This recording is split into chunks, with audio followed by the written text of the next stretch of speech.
ఈ జాతకం చూస్తే సపత్నీ యోగం ఉంది. సపత్నీ యోగం అనేది ఏంటంటే, ఈ మహిళ ఎవరినైతే పెళ్లి చేసుకుంటుందో ఆ పురుషుడికి ఈమెతోలాగే మరొక రిలేషన్షిప్ ఏర్పడుతుంది. వైఫ్ కి ఈక్వల్ గా ఉండే రిలేషన్షిప్. కొందరు పురుషులు అవకాశం దొరికితే వెళ్తారు, వేరొక చోట రిలేషన్షిప్ పెట్టుకుంటారు.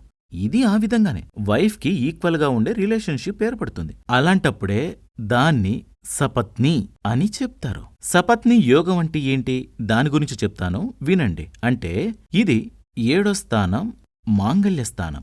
మీ యొక్క 7వ స్థానం అంటే మీ యొక్క ఇంటాయన, లేదంటే మీ యొక్క వైఫ్. అదే 7వ స్థానం అంటే. అప్పుడు 7వ స్థానానికి అధిపతిగా ఉన్నటువంటి గురువుని చూడండి. గురు 11వ స్థానం లగ్నంలో ఉంది. 1, 2, 3, 4, 5, 6, 7, 8, 9, 10, 11వ స్థానంలో ఉంది. లాభస్థానంలో ఉంది. మంచిదే గురుదశ కాలం గురించి ఆలోచించినప్పుడు. కాని పెళ్లి గురించి ఆలోచించిన